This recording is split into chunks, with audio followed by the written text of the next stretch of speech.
Hello, hello. So it's Friday. I just pulled in roughly around 4:30, 5 o'clock, and my neighbor did kind of text me in a panic. Water's just getting through, and a lot of water's going onto the plastic as well as underneath the plastic, and he just didn't know what to do. I told him, there's really nothing you can do. So it is a little bit in bad shape.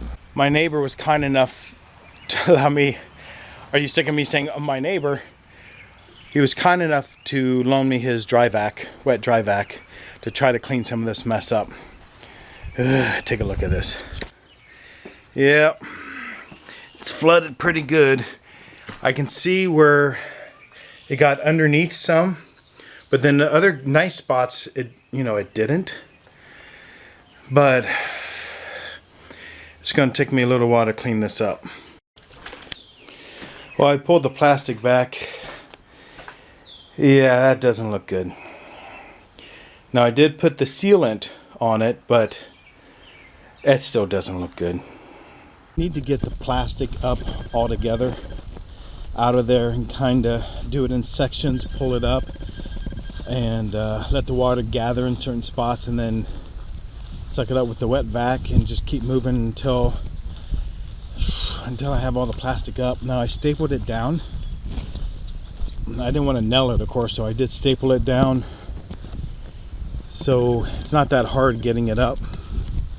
I feel like I might have a small disaster on my hands. This is really, it looked like it kind of soaked in a bit.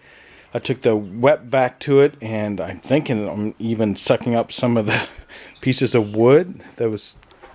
I don't think the sealant was meant for this, to protect like this. I look at this and I'm afraid, God, I hope that's not black mold. But I don't think it is. I think it's just the ink. I am finding some dry spots, so, that's good. I got the plastic out. I took the shop vac. Got most of it up. Now here, very dry. I mean, I'm okay with it. There's a couple spots here.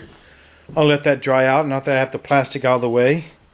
This is what the damage is right here.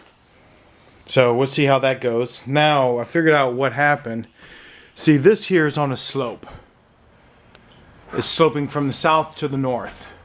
So I thought, I put that up there so the water would run down over to here and then out.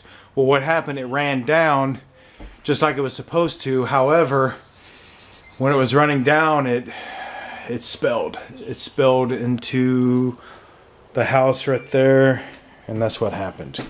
My neighbor just came over and asked, would I like to stay in his extra trailer? And that was such a blessing. I'm like, yes, please, yes. I don't know, maybe it's just my bones are cold. There was a day where I could pretty much sleep anywhere, anytime, any temperature. You get over 50 years old, and yeah. Well, getting here at about 4:30 or so, I didn't get a lot done, although I feel like I did a lot. I did get the plastic up, sucked up all the water that was underneath there. Got my fingers crossed it's going to dry. It's not going to be too damaged, and hopefully I won't have to replace anything. Remembering back to when I put the floor down, I glued it so it wouldn't squeak. So it'd be very tough, to get that off there to replace it, sections of it. So we'll see how it goes. If any